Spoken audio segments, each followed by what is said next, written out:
అనారోగ్యంతో బాధపడుతున్న మాజీ డీఎస్పీ నళినిని యాదాద్రి భువనగిరి జిల్లా కలెక్టర్ హనుమంతరావు పరామర్శించారు. ముఖ్యమంత్రి రేవంత్ రెడ్డి ఆదేశాల మేరకు కలెక్టర్ ఆమె నివాసానికి వెళ్లి మాట్లాడారు. నళిని ఆరోగ్య పరిస్థితిని అడిగి తెలుసుకుని ప్రభుత్వం అన్ని విధాల సహాయం చేయడానికి సిద్ధంగా ఉందని హామీనిచ్చారు. ఆమె సర్వీసు సమస్యను కూడా త్వరలోనే పరిష్కరిస్తామని ముఖ్యమంత్రి తెలిపారని ఆయన వెల్లడించారు. నళిని చికిత్సకు ఎంత ఖర్చైనా ప్రభుత్వమే భరిస్తోందని కలెక్టర్ హామీనిచ్చారు.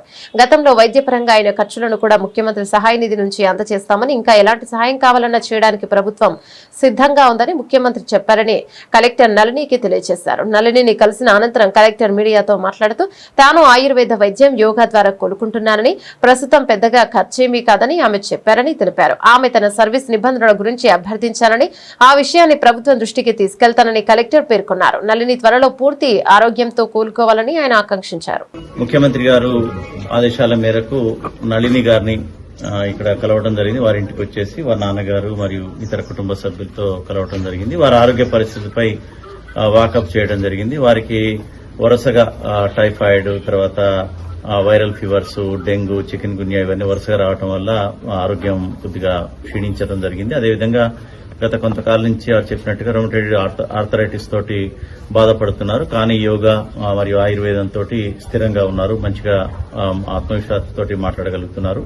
ముఖ్యమంత్రి గారి యొక్క నిర్ణయం ప్రకారం ఇక్కడికి వచ్చేసి వారి సమస్యలు, ముఖ్యంగా ఆరోగ్య పరిస్థితి బాగుండాలి. అవసరమైతే ఎక్కడైనా సరే, ఎంత ఖర్చైనా సరే మనకి హైదరాబాద్ లో ఉన్నటువంటి నిమ్స్ లో గానీ, ఇతర కార్పొరేట్ హాస్పిటల్లో గానీ వైద్యం ప్రభుత్వమే భరించి చేస్తానని చెప్పడం జరిగింది. అదేవిధంగా గతంలో కూడా ఏదన్నా వైద్యపరంగా అయినటువంటి ఖర్చులకు కూడా ముఖ్యమంత్రి గారు నిధుల నుంచి ఇస్తానని కూడా చెప్పమని కన్వే చేయడం జరిగింది. అయితే వారు పెద్దగా ఖర్చులు కాలేదని నళిని గారు చెప్పారు. ఎందుకంటే ఆయుర్వేదం కాబట్టి, వారికి తెలిసిన మెడిసిన్, మరియు పతంజలి కాబట్టి ఖర్చులు పెద్దగా కాలేదని, అది కూడా ఇప్పుడు వారు పూర్తిగా అల్లోపతికి దూరంగా ఉన్నాము.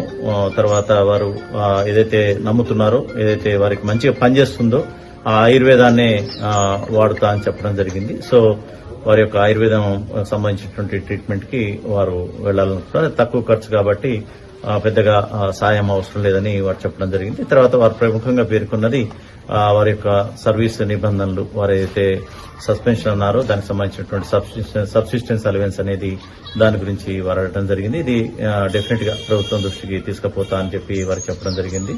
వారు చాలా విషయాలు కూడా షేర్ చేసుకున్నారు, ఉన్నటువంటి పరిస్థితులు, తర్వాత వారి యొక్క వ్యక్తిగత జీవితం ఇవన్నీ. వారి తండ్రి గారు కూడా యోగా మాస్టర్. వారి కూడా కుటుంబం అంతా కూడా యోగాని మరియు ఆయుర్వేదాన్ని నమ్ముకున్నటువంటి కుటుంబం భువనగిరిలో. కాబట్టి వారికి మొత్తం కూడా ఈ యొక్క వైద్యం, యోగా మీద, ఆయుర్వేదం మీద పట్టున్నటువంటి వ్యక్తులు. పతంజలి షాప్ కూడా ఉన్నటువంటి అనుభవం ఉంది కాబట్టి ఆ వైద్యంతో వారు ఇప్పటికే కోలుకున్నారు. వారే చెప్తున్నారు, మొన్న అసలు నడవలేని పరిస్థితిలో ఉండి ఈ రోజు ఈ ఆయుర్వేదిక్ వల్ల మొత్తం కూడా నడవగలుగుతున్నారని చెప్పగలిగారు. త్వరలోనే వారు పూర్తి ఆరోగ్యంతో కోలుకోవాలని చెప్పేసి మీ అందరం కూడా కోరుకుంటున్నాం. ముఖ్యమంత్రి గారు గాని, ప్రభుత్వం గాని వారికి ఏ విధమైనటువంటి సహాయం అందించాలని కోరుకున్నా గానీ దాన్ని చేస్తామని కూడా చెప్పడం జరిగింది. అదే విషయాన్ని వారికి చెప్పడం జరిగింది. వారు కూడా సరైన సమయంలో చెప్తా అని చెప్పడం, ముఖ్యంగా వారి సర్వీస్ నిబంధనల గురించి పదే రిక్వెస్ట్ చేయడం జరిగింది. ఇది ప్రభుత్వం దృష్టికి, ముఖ్యమంత్రి గారి దృష్టికి తీసుకుపోవడం జరుగుతుంది. Thank you.